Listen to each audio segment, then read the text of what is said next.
बचड़े नो कर बलदारा ही वेंदा पैदे में ढेर दुआवा बचड़े नो कर बलदारा ही वेंदा पैदे में ढेर दुआवा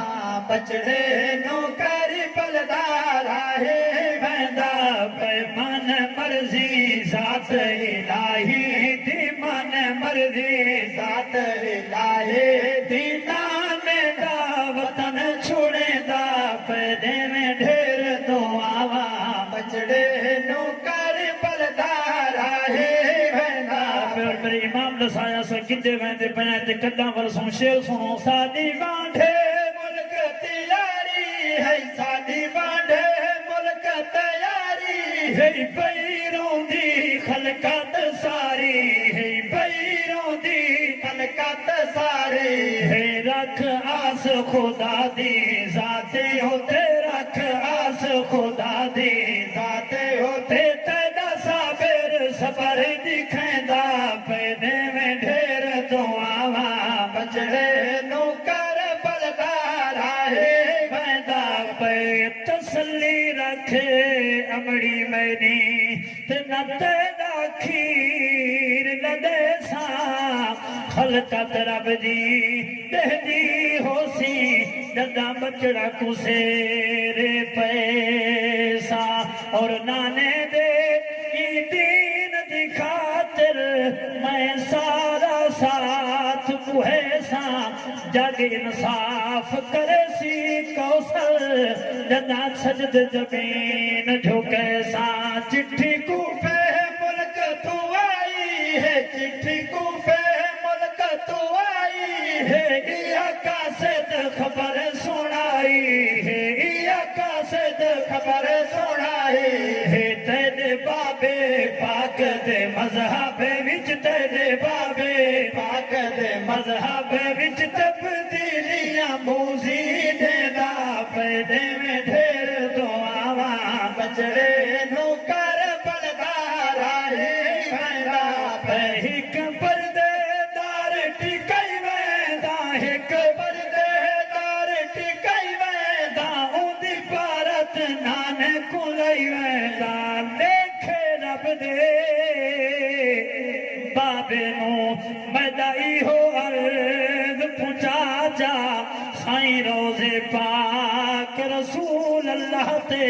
तुसा मंगो आप दुआ जा या अल्लाह ई सुगरा दे तू वते हुए नहीं खुदा जा ना टुरदा देखा तुसा सजना को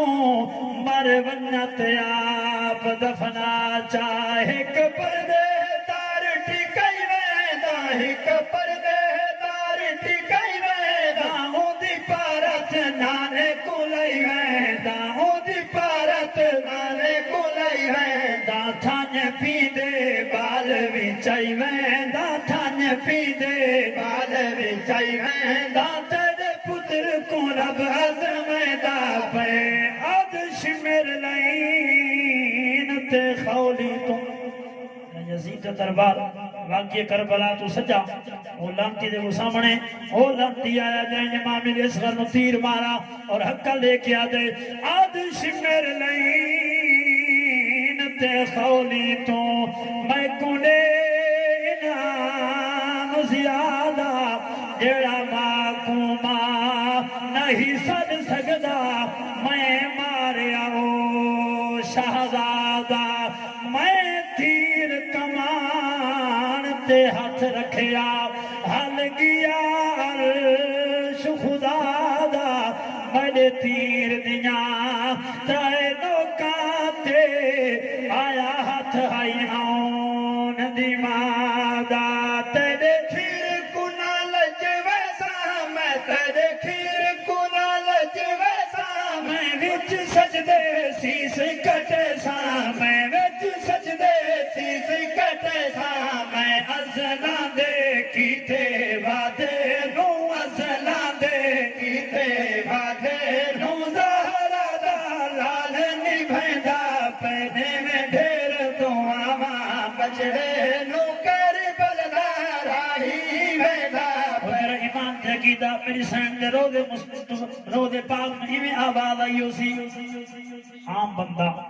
आम मोमिन बंदा हजूर तो ये फरमाया कि काफिर भी मुर्दे अगर हों तो वो भी सुन देना सरकार की हदीस से पाक की इन्होंने तो बड़िया शाना मेरी सैन ने दुआ की थी उसी शेर समाज फरमाओ वन बचड़ा रब दी अमान होवी वन बचड़ा रब दी अमान होवी शाला नाना नबी निगहबान होवी शाला नाना नबी निगहबान होवी मता धी सोगरा परेशान होवी मता धी सोगरा परेशान होवी दनु अकबर उठ तो लहदा पैनारो अकबर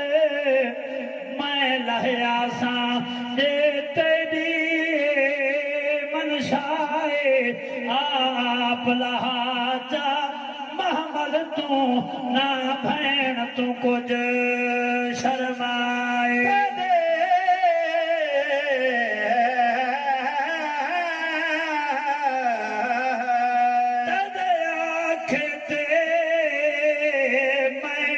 पोसा पर दर्द गया